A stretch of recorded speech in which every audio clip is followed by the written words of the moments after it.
નમસ્કાર દર્શક મિત્રો, લોકપ્રિય ન્યૂઝમાં આપનું હાર્દિક સ્વાગત છે। હું છું નયના વાઘેલા। જોઈએ આજના સમાચાર। માંડવીની અંધપંગ માનવ કલ્યાણ સોસાયટી દ્વારા દાતાના સહયોગથી બંને પગે 80% દિવ્યાંગતા ધરાવતા માંડવી તાલુકાના વાંઢ ગામના દિવ્યાંગ રામજીભાઈ સંઘારને ટ્રાયસિકલ અર્પણ કરાઈ।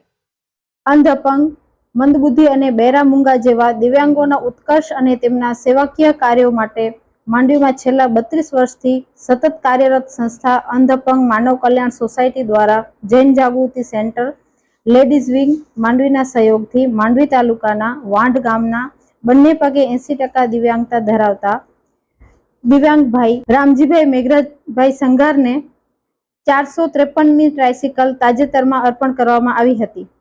માંડવીના નાનાલાલ વોરા માર્ગ ઉપર આવેલા અંધપંગ માનવ કલ્યાણ સોસાયટીના કાર્યાલયમાં સંસ્થાના પ્રમુખ શાંતિલાલભાઈ ગણત્રાના પ્રમુખ પદે યોજાયેલા એક ખાસ સમારોહમાં પ્રમુખ પદેથી બોલતા શાંતિલાલભાઈ ગણત્રાએ જણાવ્યું હતું કે આ સંસ્થા દિવ્યાંગોના સેવાકીય કાર્યો માટે હંમેશા કટિબદ્ધ છે। સંસ્થા સંચાલિત અપંગ કન્યા છાત્રાલય પાંજરાપોળ સામે નાગલપુર રોડ માં કચ્છની ધોરણ 6 થી કોલેજ સુધીનો અભ્યાસ કરતી દિવ્યાંગ કન્યાઓને નિઃશુલ્ક પ્રવેશ ચાલુ છે। જૈન જાગૃતિ સેન્ટર લેડીઝ વિંગના મંત્રી ડોક્ટર પારુલબેન ગોગરીએ જણાવ્યું હતું સ્વર્ગવાસી પિતાશ્રી જેઠાલાલ ખેંગાર મોરબિયાની 6ઠી પુણ્યતિથિ નિમિત્તે માતુશ્રી મંજુલાબેન જેઠાલાલ મોરબિયા પરિવાર હસ્તે રમેશભાઈ જેઠાલાલ મોરબિયા ના સૌજન્યથી આજે અમે માંડવીની અંધપંગ માનવ કલ્યાણ સોસાયટી મારફતે વાંઢના બંને પગે દિવ્યાંગભાઈ રામજીભાઈ સંઘારને ટ્રાયસિકલ અર્પણ કરી રહ્યા છીએ। અત્રે એ ઉલ્લેખનીય છે કે આ સંસ્થા દ્વારા આજ સુધી 32 વર્ષમાં કુલ 453 ટ્રાયસિકલ કચ્છના દિવ્યાંગભાઈ બહેનોને ટ્રાયસિકલ અર્પણ કરેલ છે।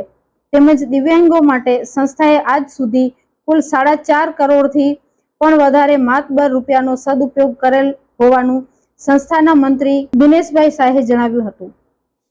જેજેસી સેન્ટ્રલ બોર્ડના વાઇસ ચેરમેન ભાવિનભાઈ જે શાહ, માંડવી જેજેસીના કોઓર્ડિનેટર જુગલભાઈ વી સંઘવી, માંડવી જૈન જાગૃતિ સેન્ટર લેડીઝ વિંગના પ્રમુખ ગીતાબેન વોરા, મંત્રી ડોક્ટર પારુલબેન ગોગરી અને ભારતીબેન સંઘવી તથા ખજાનચી લીનાબેન શાહ તેમજ અંધપંગ માનવ કલ્યાણ સોસાયટીના પ્રમુખ શાંતિલાલભાઈ ગણત્રા, ઉપપ્રમુખ અરવિંદભાઈ શાહ, ખજાનચી પ્રતાપભાઈ ચોથાણી, સહમંત્રી સુલતાનભાઈ મીર, ટ્રસ્ટી ખુશાલભાઈ બળિયા, માંડવી જૈન જાગૃતિ સેન્ટરના પ્રમુખ રાજેશભાઈ વાડીલાલ દોશી તેમજ લાભાર્થીના સહયોગી જયશ્રીબેન મુછડિયાના હસ્તે વાંઢ ગામના બંને પગે 80% દિવ્યાંગભાઈ રામજીભાઈ સંઘારને ટ્રાયસિકલ અર્પણ કરવામાં આવેલ હોવાનું અંધપંગ માનવ કલ્યાણ સોસાયટીના મંત્રી દિનેશભાઈ શાહે જણાવ્યું હતું।